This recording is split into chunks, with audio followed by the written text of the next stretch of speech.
দীর্ঘ ১৭ বছরের অপেক্ষা, বৈষম্য বিরোধী আন্দোলন থেকে পট পরিবর্তন হয়েছে দেশের রাজনীতির। তবে এখনও ভাগ্য নির্ধারণ হয়নি ৩০০ পুলিশ সদস্যের। আইনি লড়াইয়েও মেলেনি চাকরি। এখন প্রধান উপদেষ্টার কার্যালয়ে ঝুলছে নিয়োগ বঞ্চিত ৩৩০ সাব ইন্সপেক্টর ও সার্জেন্টের ভাগ্য।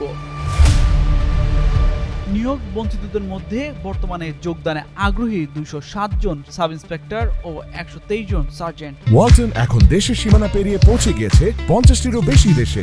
ওয়ালটন, ঘরে ঘরে বিশ্বজুড়ে। দফায় দফায় আন্দোলন করলেও সরকারের উচ্চ পর্যায় থেকে তাদের আশ্বাস দেওয়া হয় দাবি পূরণের, অথচ গত ১ বছরেও তাদের দাবি পূরণ হয়নি।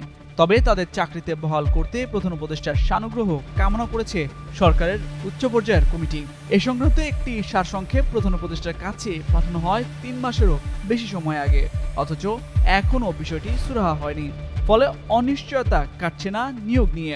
চাকরির প্রত্যাশীরা ঘুরছেন দাঁড়ে দাঁড়ে। এখনকার দাবি আমরা সবাই চাকরি পূর্ণবহাল চাই। সংশ্লিষ্ট সূত্রে জানা যায়, পুলিশের ২০০৬ সালে নিয়োগ চূড়ান্ত হওয়ার পরও ৫৩৬ জন নিরস্ত্র সাব ইন্সপেক্টর এবং ২২১ জন পুলিশের সার্জেন্টের নিয়োগ ২০০৭ সালে দলীয় বিবেচনায় নিয়োগের অজুহাতে বাতিল করা হয়।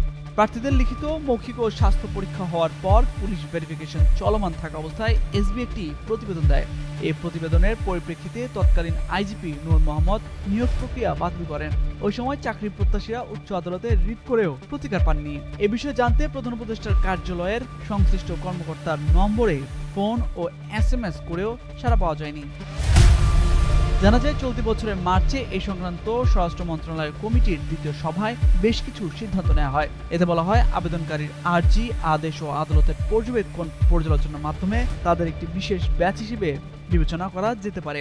অ্যাডহক ভিত্তিতে পদ তৈরির মাধ্যমে তাদের প্রশিক্ষণ ও মেডিকেল বোর্ডে সফলভাবে উত্তীর্ণ হওয়ার শর্তে নিয়োগের সুপারিশ করা যায় কিনা এ বিষয়ে আইনি মতামত দিতে আইন, বিচার ও সংসদ বিষয়ক মন্ত্রণালয় বরাবর চিঠি পাঠানোর সিদ্ধান্ত হয়।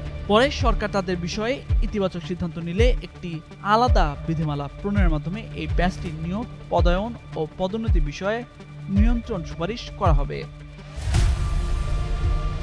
তামজিদ মির্জা, যুগান্তর নিউজ।